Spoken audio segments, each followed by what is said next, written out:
سر دخوانیا پدیزی برخوردم میوان خبری سجدان علی اندام دسته رویشکاری پارتی دموکرات کردستان سوریه کن هندی باوکی راست تبدیل بولتنا مبس لاوری سبری سجدان دست بکی ده اگر امجا ارمان جونیا زن پدی جدا خوانیا و کم دما کد بیجه او چکدارین رژیم سوریه او لشیخ مقصود و اشرفی دور پیش کنه چیه؟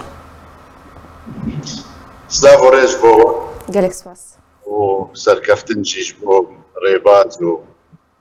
کنیوز جی هردم و کارمندی ساعت باشد. والله دیاره الگور راپورا و هاتی الگور بلگیل بردست خلکی جروجا گو رادست بونچه بوی دناف هیاده آنجی منظومه پاکاکیل سوریا و رژیم بشار الاسد افتشتیگو بشار جی سروات بیجه راز دبیجه و تشتی اوجی سر نظام سوری دبیجه راز دبیجه و یه با هود جی دبیجه گلکی درسته انو هک نجوابانا بلکی رژیم بشار في عملي دريج نكر بانا بلكي روخاندناوي نزيك بانا انجي وقت خدا تشيبو بانا لمخابن چقاس آریکاری کرنا و چقاس اتفاق و ریکفتن دنا واده هنا و توافق ناف سیاستا هر دواده هیا دوی دما تالیده گلک روش گلک جار درباس بون و شانوی پفچونا و برچاف بون جارنا القامشلو جارنا الحسجة جارنا الحلبي قلك جارا ولو كرنا اما كسك جوا باور ناكي انه الدجمناتي كان ركبريك دنا فوادا هبه تم بتنسيق شنوهاتنا وهيا بتنسيق هالوستا و دقي هفدود بي يكتب لي هفدود بي بتنسيق الشر انجي دقوناغي بانجا هفدكن جركا ورنا لك ما بسكن شر قفي تركادا عن شر قفا شر تركاي جو جركا السر احتمال سر هرما هرمن كردي وري دستلاتا بيدي براستي كسك جوا باور ناكي و اوجي نماج هفدو باور دكن بافت تهمت تند قول سر هفد بيجن ريبابريا خسر عن ريبابريا بيادي ورجيما بشار روجكي جاركي مناسبك جي ونطانا بيقول سر هفدو تند نا اخفنو او لكن ليه روجكي جي دمكي جي قد نبويا تكلاية واب هفدورا على قدار تنسيق واب هفرا بردوامة تشل حميمين وقت دس بيكري وتجي الشامي وتجي شنو هاتن وبانجي وانا خيانا انه تم دخوازن وعلاقة دار بنو علاقات خوش بن بشاميرة بن رجيمة بشار قبولنا كيف إذا ما تالي بوارا مثلا ريكفتنا شركة أنجي قبول بكيج عروض وانا يقول بيشكيش دكنج رجيمة بشار رجيمة بشار نهاد حالتك خود بيني لا ينجري وينا روسيا وإيران خورتن وبراستي بشجيرياوي كرنا وبالتالي يعني خنابين مجبور ونجار انه داخوازي بيدي بدس يعني بجيبك وقصد قبول بك انه ببي بشك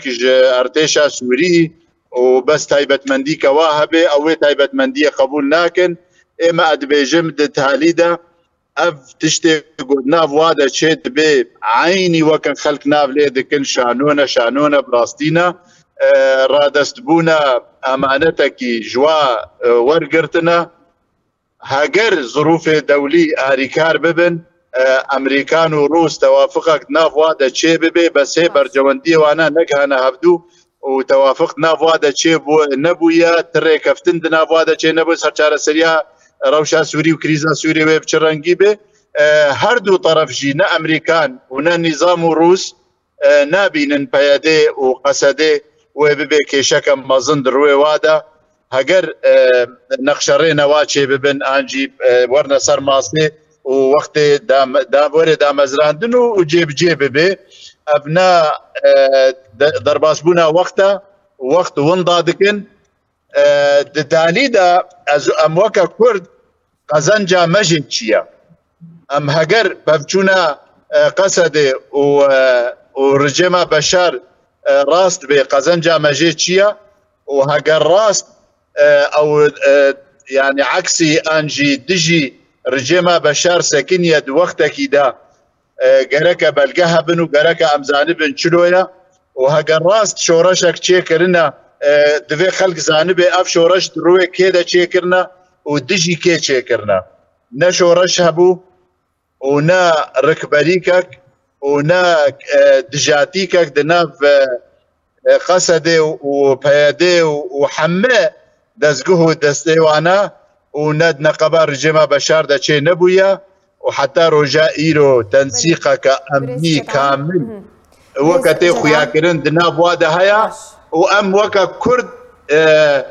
زرار مندن سركنا جفيتك لايه وجاور اب كريزا سوري كيبوي بسياستها ديا جو قريب من رجيما بشار وسياستها ديا جو قريب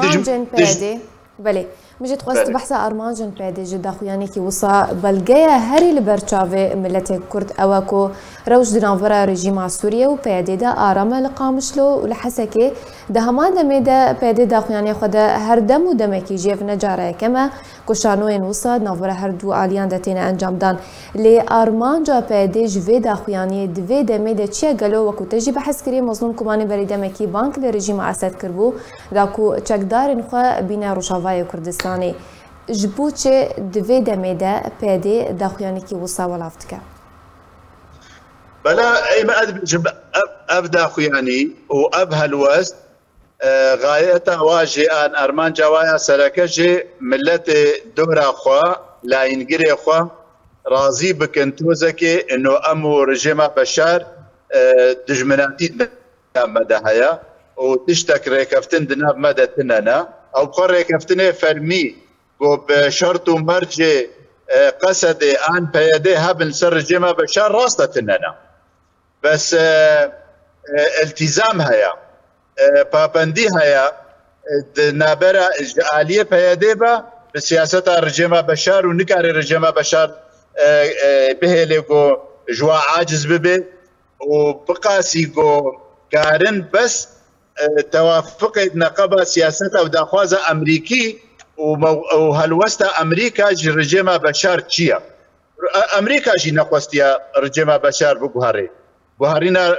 رجيما بشار نواردت برنامج بروجا امريكي دو كاس نزل اساسا امريكا حتى روجا ايرو بيجي بس ام دجي تيرولي هاتنا سوريا وبياديجي انجي قصدي بكارتيني دجي تيرولا داعش وغير داعش فركاري وناب كاربيني وكاغو تصريح ديني صار زماني خوا بيدي باكا غدا بكارتينيش برلا انجري خوا توزكي راضي بكي ابيك وتوزكي بدي خياكرين انه جاليكي بتركيا دجمناتيا في ريفابريتكي وجاليكي برجيما بشار حصاري سرديني مثلا الحلبي ودريدي وجاليكي با او كردات خوازي قانع بكي انه از جبر كرديتيه با بكاري دكم وجاليكي بجي او ددي خياكرين انه امي تشاوا قاربن كاغتا بهافا جريدن وامريكانا جي راضي بكي ولا ينقري خو راضي بكي انه او رجيما بشار تشتك ناف وادا تنميا اما دبيجم غيري وكا مسرحيه وشانوها وتمثيله ذكن تشتكي جديل جمواتنا تدج مناتيا وانا برجيما بشار تنيا وحتى تاليجي وك استراتيجي تدج مناتيا وابتركا جيتنيا بروجا تركا ايوا كرياري غودكن سياستا غو بيدي سرد مشي اريكارا بسياستا اردوغان بهانات كنا دستي وان اردوغان ده غو كاربي تشتي خو بمشيني لاليه اوبوزيسيون خويا تركيجي وسياستا خويا عام وكاربي غو هالبجارتني بشروجي ده صالا وريده تشاو سركفتني بينش خورا وتشاو كرسي خو زيده بكي جدوب على اساس جمناتيا تيرولا مثلا باكاكي دكي باكاكي جي وبيادي جي تقازي اثبات بكي روجانا لقامشلو لكوباني والعامودي والديركي والقركي لاقي وخو بيشانداني قودكي ويني برز عبد الله اوجلان ددي خياكرن جبو جوار اثبات بكي انه ام بشكن باكاكي وهاجر امريكان ان كسي دي ان كردن جوار دبيجن ابناء دباكاكينا او غلط يا راست ابا وام جوره بلقا ودلائل خنا دستي ودا مخابن بسياسه شوت بري سياسه كردي سوريا دوزا كردي سوريا دميعنن ارزان دكن بقيمه دكن امديه لجم خلق كرد ملت كرد ناهله گوکاربن ارمانجه خوبک بينن دفش ورشا سوري د گوچبوي ترتيبك نوت سوريا د چبه هر کسک هر ملتک هر پیک هاتیک جابه ویلیا گوچاوا جه خود سوريا نو د ببینه امتنه وک كرد پیاده سیاستا پیاده چوتو خراب دهلنگو ام بمنن چاف مچ وبمنن بهيفي وملتي ما بهيفي جهمج تفقرا سياسي بكي وهمج دوزا خو بكي وهمج دفع عرضا خبرده وملكو وخانيو جندي خبرده وهمج ديموغرافيا جوهرتنا ديموغرافيا جوتشيبوي دي منطقه ده حمجي جنهكاريا مظن سكرا سياسات بيادي وشاشكيه جودكي در حقا ملتي كرده ودوزاوي نادم قالك سپاس جبو میوانی من برس جدعان علي اندامي دسته روشکاری پارتا دموکراتا کردستان سوریا لسر شروعین کتا دانما